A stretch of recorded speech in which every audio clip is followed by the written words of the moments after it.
penghancuran buku itu soal penghancuran peradaban. Satu-satu datang di desa itu kita keterbatasan. Kalau pemerintah bisa. Jangan slogannya, Bengkulu Kota Pelajar. Iya.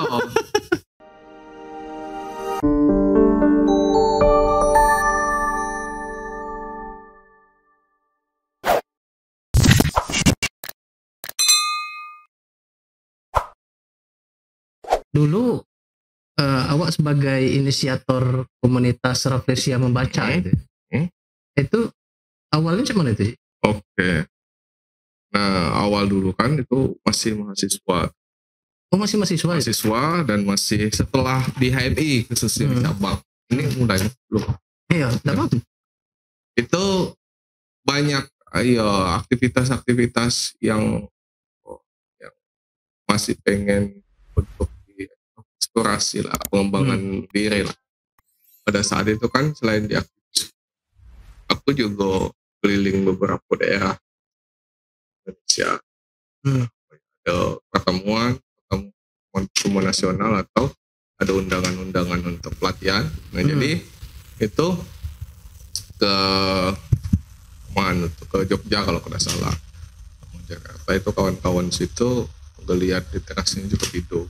Kan itu kan menjadi bagian daripada budaya mereka kan. Nah jadi pas balik dari situ apa yang bisa aku lakukan kan dalam bentuk kontribusi sosial di tingkat mahasiswa. Nah, pokoknya ngajak kawan-kawan mahasiswa untuk membentuk ini komunitas literasi yang tergabung di Pustaka Bergerak Indonesia secara nasional. Itu masih kalau dulu tuh ya TBM bentuknya bang, dulu banyak taman baca itu kan sifatnya ini apa namanya bentuknya kerjasama dengan Dinas Pendidikan dan Kebudayaan. Perpustakaan. Nah, kan keperpustakaan? Ya salah satunya. Tapi kita tidak sifatnya kita tidak tergabung di institusi apa. Lebih mandiri berarti. Mandiri. Nah tapi lebih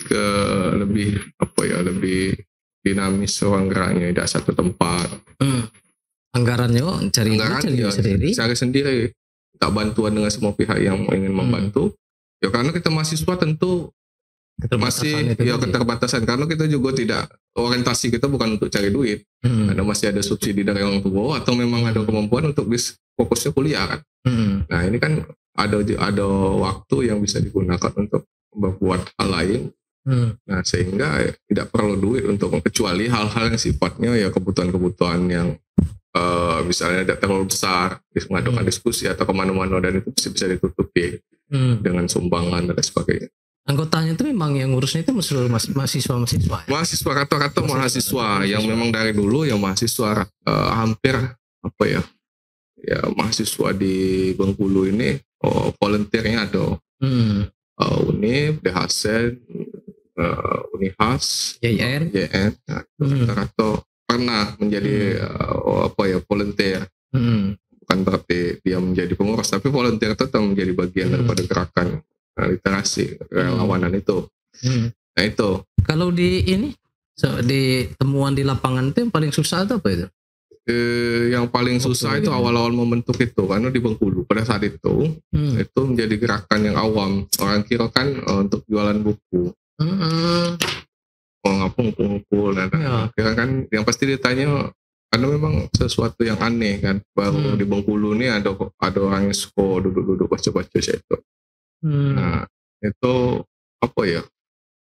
jadi kebingungan tersendiri. Mereka yang para mahasiswa ini kan belum tahu cak mana formatnya kita untuk bisa ngajak orang lain untuk sama suka-suka membaca itu. Nah di mana di lapangan di View Tower dulu, di mana-mana keliling. Itu konsep yang awalnya supaya membentuk mental kita ngajak orang lain kita dulu yang harus siap. Jadi ya awal-awal pasti ditanya jualan buku deh atau itu ya kawan-kawan pasti punya ini ya. Ya ada yang malu, ada apa kan karena memang dianggap aneh kan. Kalau di luar ya mungkin hal yang biasa. Kayak di Jogja misalnya kan biasa. Di Bengkulu ya aneh. Masyarakatnya juga merasa itu hal yang aneh. Karena tidak mungkin ada ruang publik untuk membaca siapa yang ada. Itu sangat jarang ditemukan. Adanya di ruang-ruang yang sifatnya mahasiswa, yang sifatnya elit ya. Kelas memang mahasiswa ada kampus. Kalau di ruang publik itu jarang, apalagi di taman-taman. Kalau aku nengok di Seluma tuh ini tuh tenangan apa namanya? Iya. Ya. Nah, itu apa ya? Kalau di Bengkulu ya, komunitas rame ini itu kita ke arah itu nanti. Komunitas refleksi yang membaca ini pasca 2020 kalau setelah itu skemanya kami ganti juga dengan skema distribusi buku untuk membangun komunitas-komunitas literasi yang ada menyebar di Bengkulu, baik supporting apapun yang bisa dilakukan, tidak hanya membentuk, tapi supporting buku atau kegiatan-kegiatan yang bisa dilakukan dalam bentuk kolaborasi. Nah, di beberapa daerah, dan tentu itu terhubung, walaupun kita tidak mendirikan, tapi terhubung dengan kawan-kawan yang membentuk komunitas literasi yang ada di kabupaten-kabupaten. Seperti di Kepahyang. Di Kepahyang ada? Atau ada. Siapa ya? Rombongan Fitri itu kan? Ya, kemudian kemudian di Seluma atau di rata-rata kan memang terhubung secara pertemanan, dan itu mensupport itu kan tidak harus membentuk di daerah, tapi kan sifatnya kan kita mendukung apapun yang bisa dibantu. Nah, artinya hal itu yang dirasa penting karena jangkauan kawan-kawan yang punya kemampuan untuk untuk mendirikan komunitas yang ada di Bengkulu, tapi belum tentu dia bisa mendistribusikan itu atau membentuk di daerah-daerah yang sifatnya kebutuhannya lebih banyak daripada di kota. Tentu di kabupaten juga kebutuhannya, misalnya ada tingkat minat baca, kemudian tingkat tingkat anak-anak yang dapat melanjutkan sekolah itu kan banyak di kabupaten yang memang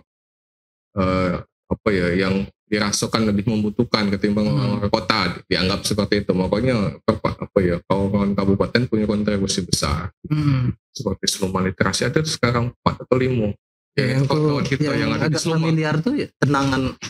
Ya, tenangan itu tenangan apa itu? Ya benar. Ya, karena ya kita paham kawan-kawan juga semangatnya luar biasa, dan kalau untuk Seluma tuh awalnya Seluma Literasi. Seluma Literasi, Seluma Literasi. Karena kalau tenangan itu rombongan kawan-kawan kita juga di satu desa dia. Satu desa. Desa Tenangan di Seluma Selatan. Seluma Tenangan tuh Seluma Timur. Seluma Timur. Nah, kalau ada yang khusus spesifik di Sukaraja. Oh, ada di Sukaraja. Ada rombongan desa. Dan teman-teman kita juga kalau untuk Seluma ya. Kemudian untuk Seluma Literasi konsepnya juga Sahabat kita, Pustaka Bakar. Tapi seluruh Seluma ada juga sekarang itu di tempatnya wisata itu. Yang di wisata yang di Oh, yang masuk Pandan itu. Pandan. Kemudian ada lagi banyak kawan-kawan yang semangat di Seluma itu luar biasa. Di Kepahyang ada, dan di kota di daerah-daerah lain harapannya juga ada itu. Kalau untuk Seluma sekarang banyak, dan mereka juga membentuk koordinasi tersendiri, koordinasi wilayah daerah lah untuk Kabupaten Seluma, berkegiatan di wilayah situ untuk berdiskusi wilayah situ. Sebenarnya yang paling sulit untuk di lapangan itu oke lah, kalau yang kayak orang anggap jualan buku atau apa ya lumrah lah. Tapi yang paling susah untuk kita bisa kalau bahasa aku ya komunitas-komunitas ini sebagai stimulus orang pengen minat untuk membaca itu kan. Nah, yang paling susah itu mengajak orang untuk hobi membaca itu di mana yang tak paling sulit itu? Yang paling sulit itu sebenarnya memang kita harus mengajarkan dari pendidikan dari rumah. Sebenarnya peranan ini kan diambil karena kita menganggap bukan hanya saya pribadi kan, tapi kawan-kawan yang dalam tanda kutip tersadarkan itu di daerah-daerah lain lah, itu kita anggap di Jawa dan lain sebagainya, itu menganggap bahwa peran pemerintah itu tidak efektif dan tidak mampu mengentaskan permasalahan terkait dengan minat baca dan literasi, dan itu sudah jelas secara analisa dan pendataan itu memang masyarakat Indonesia mengalami ketertinggalan. Dalam hasil survei cuma berapa persen ya Indonesia? 0,9 gitu, dan di bawah negara-negara yang negara kecil lah dalam arti. Nah, maksudku pada saat itu yang paling berat di setiap gerakan itu jelasnya konsistensi, karena gerakan yang sifatnya komunitas dan volunteer ini, kerelawanan itu kan sifatnya kesadarannya itu kan berbeda dengan kesadaran yang mereka yang punya skema-skema organisasi yang sudah mapan secara sejarah dan lain sebagainya. Kerelawanan itu kesadaran yang sifatnya ya terpanggil dan merasa satu pemikiran, satu isu yang pengen digalakan dalam rangka untuk misalnya tujuannya untuk bisa senang-senang, bisa ada tujuan-tujuan misalnya untuk berkumpul dengan kawan-kawan dan senang dengan anak-anak, ada sifatnya segmented lah. Oh, untuk ke depan juga ya kita juga coba untuk audiensi kan, audiensi ke pemerintah setingkat kabupaten lah pendidikan gitu kan. Itu bagaimana untuk supaya memang benar-benar konsen kepada di desa itu.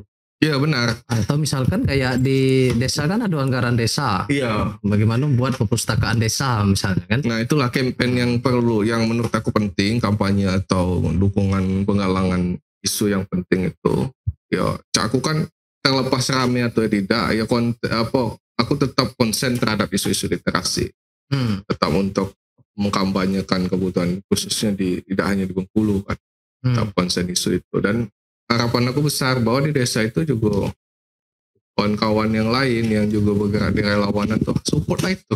Iya. Pemerintah baik sifatnya karena mereka ada juga yang memang fokus ke desa-desa yang memang mengabdi. Ya bantulah mereka itu Karena menganggap apa ya? Ya itu tadi hasil survei Indonesia ini minat bacanya masih kurang ya. Jangankan di secara nasional ya. Di Bengkulu apalagi di desa. Di desa itu penting karena di desa khususnya. Baik karena desa juga ada anggaran dana desa dan dan anggaran lain. Apa juga peranan daripada Perpustakaan Nasional atau Dinas Pendidikan, apa sih yang bisa dianalisa? Toh itu maksudku. Mereka digaji untuk berpikir itu. Tidak hanya soal distribusi buku dan orang datang ke Perpustakaan Nasional untuk baca buku, tapi ada konsep lain enggak yang dibutuhkan. Sekarang kemajuan zaman itu udah banyak berupa hal-hal yang sifatnya digital, itu kan luar biasa perkembangan zaman di era sekarang. Ada enggak cara pikir coba kritik cara pikir pegawai-pegawai dulu tuh tidak bisa, harus belajar kan anak muda sekarang. Cak Mano soal digitalisasi masuk ke desa-desa itu maksud aku. Nah, itu cukup keras aku ya, hal-hal itu sangat kritis lah terhadap kalau misalnya pemerintah dalam hal ini yang bertugas di pendidikan dan bertugas di perpustakaan tidak mampu update dan tidak mampu untuk melakukan mengikuti perkembangan zaman, kebutuhan berarti kan pasti tertinggal kebutuhan. Era digital sekarang, anak-anak sekarang udah main HP semua kan. Apakah kebutuhan atas buku yang sifatnya fisik itu bisa tergerus lama-lama? Nah, artinya apakah bisa masuk secara kebutuhan buku-buku digital itu kemudian jangan sampai sifatnya artifisial kalau sebutan aku tuh sekedar selesai kegiatan pulang.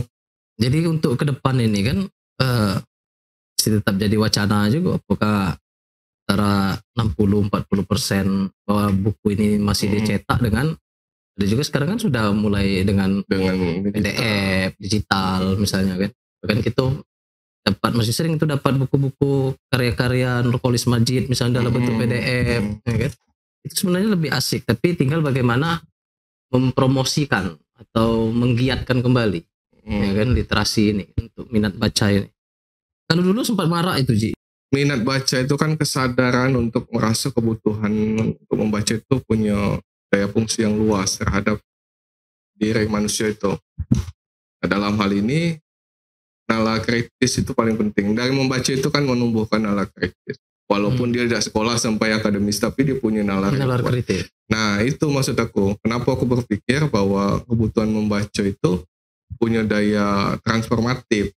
Sebutan aku tuh. Walaupun dia tidak punya kesempatan untuk berkuliah di suatu saat nanti, setidaknya dengan apa yang dia baca dan sifatnya sangat luas ya. Membaca itu tidak hanya soal-soal akademik aja.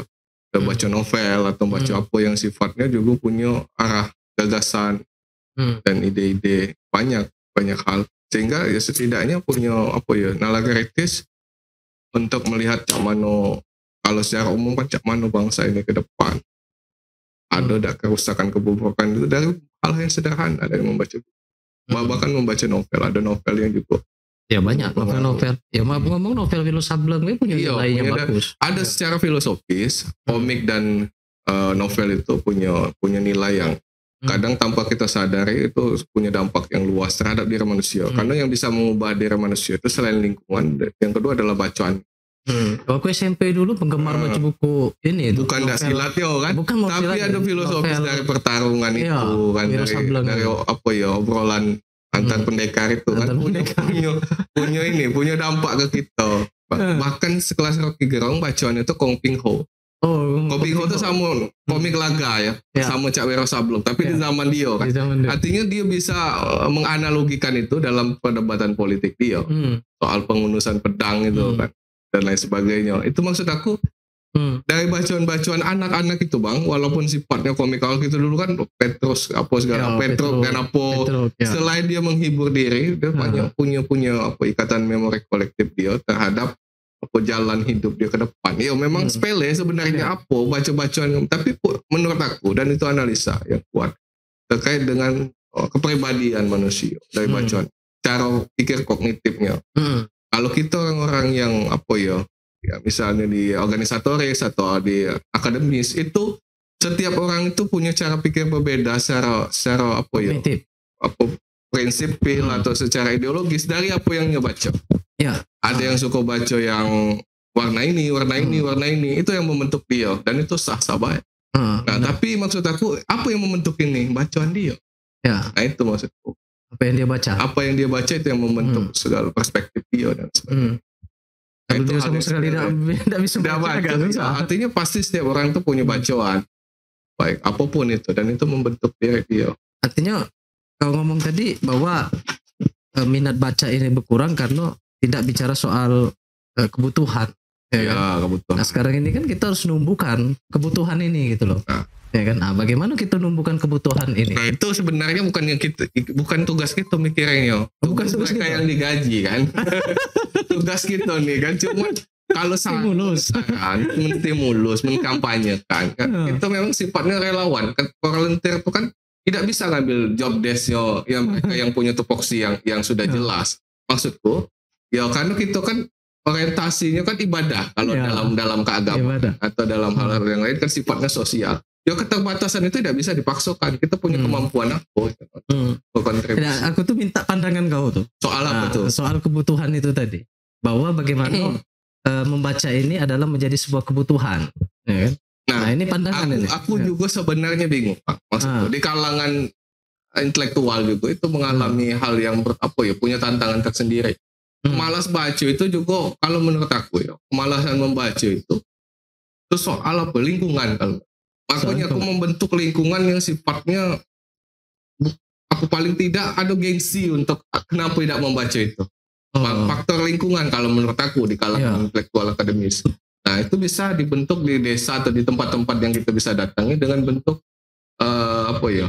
budaya itu kan dibentuk kebiasaan di kultur, sifatnya kultural. Nah itu masih banyak yang menurutku masih banyak yang gagal.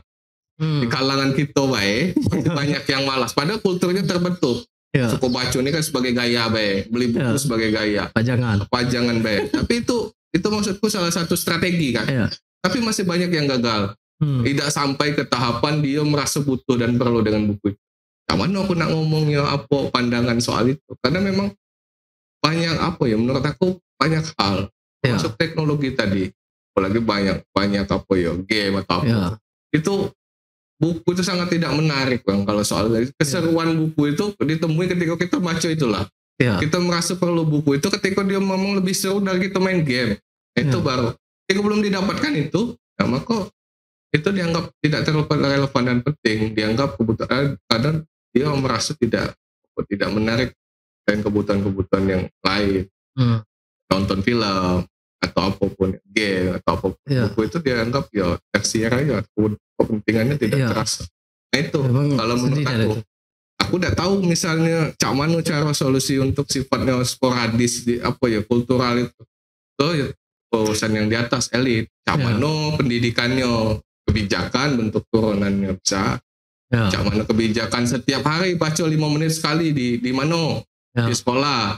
Mungkin Budaya itu kan sifatnya kebijakan dari pemerintah. Ada pacak kita satu-satu datang ke desa itu kita keterbatasan. Kalau pemerintah bisa, Ya. misalnya upacara setiap Senin, ya kita bisa misalnya setiap hari itu biasakan baca Untuk 5 membaca. menit apapun. Ya bisa satu sekolah yang ngadokan. Sifatnya kebijakan pemerintah. Kalau Ya. Kementerian Pendidikan. Jangan slogannya, Jangan buku kota slogan. pelajar. Iya. Belajar apa? Kan Slogannya boleh lah banyak itu, hal. buku kota pelajar. Tapi, ada tapi ya. Apa Dunia namanya? literasi rendah. Ada minat literasi. Karena belajar itu kan soal-soal akademik biasanya. Ya. Salah satunya kegiatan belajar itu kan ini membaca. Membaca. Selain dia berdiskusi dan mendengar Ya. kegiatan itu. Tapi kamu masih tetap optimis ya untuk 3 tahun 5 tahun yang akan datang ini Iya. dunia literasi khususnya Iya buku ini bergeliat. kerja literasi itu kan bekerja untuk keabadian. Maksudnya itu kan kata Pram itu kan bekerja literasi, membaca, menulis dan berdiskusi itu kan. Kalau memang itu menjadi pilihan, itu bekerja untuk keabadian itu bukan berarti orangnya abadi. Ya. Tapi kerja-kerja ini tidak pacak kita ukur dengan sekali jadi. Lama, tetap proses, tetap harus kemampuan itu jangan sampai berhenti. Akan ada generasi yang akan datang juga akan melanjutkan.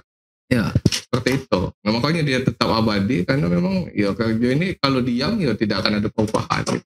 Transformasi soal kegiatan literasi. Karena literasi tidak identik dengan membaca aja, orang kan stigmanya kegiatan diskusi mengalami penurunan di Bengkulu. Kegiatan minat baca udah dari dulu. Nah, kegiatan menulis apalagi, kecuali memang disiplin ilmunya memang suka menulis seperti jurnalis dan lain sebagainya. Nah, di Bengkulu sendiri 3 hal ini aja sudah mengalami penurunan. Nah, apa yang punya dampak daripada itu? Nalar kritis mahasiswa dan pemuda terhadap konteks kenegaraan itu mengalami penurunan. Kepekaan sosial mengalami penurunan. Padahal sepele, cuman mengalami penurunan minat baca, mengalami penurunan diskusi, dan mengalami penurunan dalam konteks menulis kritis. Dari tahun 98 ke bawah lah ya. Atau mungkin dari tahun 80-an ke atas sampai tahun 2000-an itu masih luar biasa itu nalar kritisnya. Dan karena apa ya, bacaannya itu buku itulah. Iya. Nah kalau sekarang ini kan dengan adanya teknologi dengan segala macam, nah zaman belum tua kan kami ini kan, angkatan kami kan, antara tahun 2005 sampai 2010 sebelum teknologi ini masuk, gempur Indonesia ini masih itu. Lalu di kampus atau di cabang tuh kali tidak baca buku tuh cak mana rasul kan menjadikan kebutuhan. Nah sekarang ini dengan adanya ini sudah minatnya rendah. Tidak mesti orang lah, aku sendiri lah. Mungkin dalam sebulan itu syukur lah kalau satu buku yang tamat. Lah hebatnya itu. Kalau sekarang ya kalau dulu paling tidak 2, 3 buku tamat. Nah kalau sekarang ya secara historik apa ada kayak ada yang ini ya, kayak yang apa ya? Bahasa mungkin kayak ada yang membuat skema itu menjadi orang itu tidak mau membaca lagi gitu. Di negara-negara besar di Eropa itu, misalnya di di Inggris atau di mana, orang belajar filsafat itu kan. Kalau kita ini kan harus ngambil filsafat dulu di universitas atau betul ya skema pendidikannya itu berbeda. Kelas 6 SD itu udah bisa kan baca bukunya Dunia Sophie itu. Kalau udah kuliah baru kita baca itu, karena memang cara skema literasi itu kan menurut aku di Eropa itu di buku itu kan di setiap rumah misalnya itu ada beberapa negara-negara yang tingkat pendidikannya tinggi itu harus ada perpustakaan rumah. Soal anaknya nak baca kayak enggak itu rasa belakang. Jadi di rumah itu jadi perpustakaan rumahan. Itu kalau nah, nanti kan ada rasa penasaran anak-anak untuk membaca. Itu kan ya kalau untuk konteks ini ya negara maju ya. Nah maksud aku secara histori kita juga misalnya founding father itu mengadopsi cara apa ya, karena keterbatasan informasi, semangat juangnya itu berbeda dengan kita. Pada saat itu mereka buku tuh ada yang misalnya susah dapatkan. Terus semangat mereka untuk mempunyai pengetahuan itu kan lomba-lomba itu lebih besar di era 60-an juga. Kemudian 98 buku-buku yang dibakar itu mereka penasaran untuk dapat. Ya, pasca 2000-an itu masih ada apa ya, pasca reformasi ini kan sisa-sisa puing-puing ini kan perjuangan senior 98 itu masih ada gejolak, masih ada kultur yang tersisa. Nah, pasca 2015 ke atas atau Ya, 2015 ke atas itu sudah mengalami penurunan yang signifikan menurut aku. Iya. Apa ya? Apa gengsi untuk tidak memiliki buku yang banyak itu luar biasa. Itu padahal itu paling kecil tuh. Di 2000-an misalnya. Masih takut lah orang kehilangan buku diletak di meja ketimbang kehilangan HP. Atau HP ya. Diamankan dulu buku. Duit itu urusan belakang lah tadi. Kalau sekarang Kelala dulu hijau. Orang takut kehilangan chip daripada kehilangan buku. Hilang satu saya bukan. Lemak hapus apa namanya? PDF di kan? Iya. Daripada hilang aplikasi. Itu lebih apa ya? Kalau PDF itu tidak juga efektif kan. Memang lain di mata juga tidak bisa selesaikan buku. Itu tidak bisa kurangannya bang. Tidak bisa menstabilonya. Kalau kayak Bagus tuh kalau tidak bisa menstabilo. Itu susah. Tidak efektif lah menurut aku. Mungkin ada teknologi lain dan sekarang kan mungkin banyak bang. Ada cara yang misalnya gadget yang bisa khusus buku itu ada. Sebesar buku itulah. Ukuran sebesar buku itu sehingga sambil tidur pun kita bisa baca buku. Ya. Itu seputaran itu. Kalau panjang, kalau soal misalnya aku bisa jelaskan dari membaca itu bisa punya dampak apa ya? Peradaban itu kalau bisa jelaskan. Kayak itu sangat panjang, tidak cukup kalau untuk sekedar karena punya apa ya, penghancuran buku itu soal penghancuran peradaban. Nah, tapi kan kalau sekarang kan sepele kita ngomong kan tidak tahu alur kawan-kawan yang lain, tidak tahu lah alur, tidak tahu terlalu penting lah buku. Tapi kalau orang yang paham buku itu soal peradaban. Alexandria itu hancur karena bagaimana Andalusia itu hancur peradabannya gara-gara apa buku itu dibakar kan waktu itu. Terus itu padahal ya pemikiran Yunani itu. Pemikiran Yunani terus itu ini revolusi Cina terhadap Barat ini seperti itulah maksud aku bang. Tapi kan sekarang abang kasih tahu tuh ke anak-anak yang SMA atau apa yang baru kuliah. Ya kendala situ ada perpustakaan kan tidak masuk tidak. Karena memang tidak bisa memahami alur seberapa pentingnya itu soal apa buku bagian dari apa. Makanya orang-orang dulu tidak perlu bunuh orangnya, hancurin aja buku, hancurkan pemikiran ulamanya tidak perlu, soal dia kitab-kitabnya aja dihancurkan, sudah selesai lah itu. Hubungannya sangat ini, makanya sangat penting menurut aku.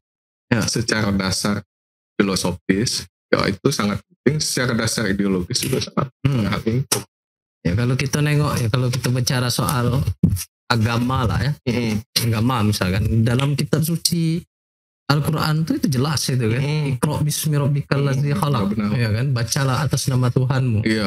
Artinya perintah membaca, benar. Kedua ada juga perintah untuk berpikir. Ya kan, seluruh yang aku baca seluruh kitab itu pasti mengajarkan untuk bagaimana umatnya itu hobi membaca dan berpikir. Karena dalam hukum filsafat juga salah satunya untuk melakukan sebuah ilmu pengetahuan dia harus membaca, berpikir. Benar. Kalau tidak itu susah. Kan? Nah, ketakutan gitu minat baca bangsa ini lemah. Kan? Kau nyuki, kau nikah belum? Belum. Kalau lah punya anak bisa ini tuh kayak pengalaman. Anak buahku di rumah itu sudah bacakan novelnya atau apa itu. Iya lah, mulai sekarang ini kan. Setidaknya ini bang, kalau untuk proses ketika dia belum bisa membaca, ada banyak kalau untuk di YouTube kan nengok misalnya Cak Mano untuk menggiatkan anak-anak yang balita atau apa. Dia salah satunya dengan membacakan cerita. Membacakan cerita. Kalau kayak kita dulu misalnya kan paling ini pakai buku dongeng baik. Udah tahu alurnya dibaca buku kan. Dan sekarang kan ada buku kan. Setidaknya itulah yang membuat dia merasa kepancing secara kognitif ya. Ya, Untuk bisa berkembang, proses pengembangan otaknya lebih bagus lah. lebih bagus. Mudah-mudahan lah itu. Nah, Rame itu punya format yang berbeda-beda, misalnya dia kegiatan panggung anak-anak. Oh. Nah, itu konsep yang ini, konsep bareng literasi dengan anak PAUD, dengan dosen dengan mahasiswa PAUD buat kegiatan-kegiatan itu, mendongeng bersama. Atau untuk mahasiswanya juga ya untuk untuk melatih kepercayaan dirinya, mahasiswa suruh orasi. Panggung orasi buatkan untuk baca puisi. Dan siapa tahu jika bakal mereka juga bisa tampil di mana kan. Ya. Jadi walaupun sifatnya tempat tuh lapak tapi dia juga ada bentuknya untuk mengasah potensi.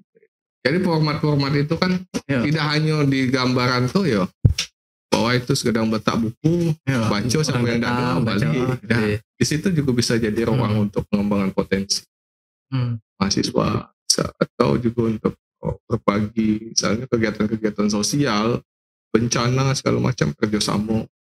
Jadi tidak hanya buku itu diletak di situ, tapi dia juga bisa jadi penggerak sosial lah, kegiatan kebencanaan. Keren lah itu, mantap ya itu. Nah itu ya mudah-mudahan bisa ini ya. Orang banyak bukan cuma sekedar rame tumbuh rame-rame lain. Biar dia jadi rame kan. Karena aku juga tidak bawa ada stigma bahwa ini harus besar sendiri kan. Bahkan Rame mati pun kalau ada yang lain dalam konteks lembaga dia mati dan lain tidak tumbuh ya silakan, kita tetap support. Karena orientasinya cuma satu. Kalau bisa ada banyak geliat yang kita tidak tertinggal dengan daerah-daerah lain. Apalagi di Jawa misalnya kegiatan mahasiswanya hidup, kegiatan komunitasnya hidup. Kenapa kita tidak bisa? Generasi ini harus dibangun lagi. Mungkin channel YouTube kami ini, Bengkulu Cerdas ini, ya mudah-mudahan bisa, walaupun tidak terlalu pengaruhnya terlalu besar, tapi mudah-mudahan ada manfaat. Iya, pasti punya manfaat. Terima kasih, Ki. Oke.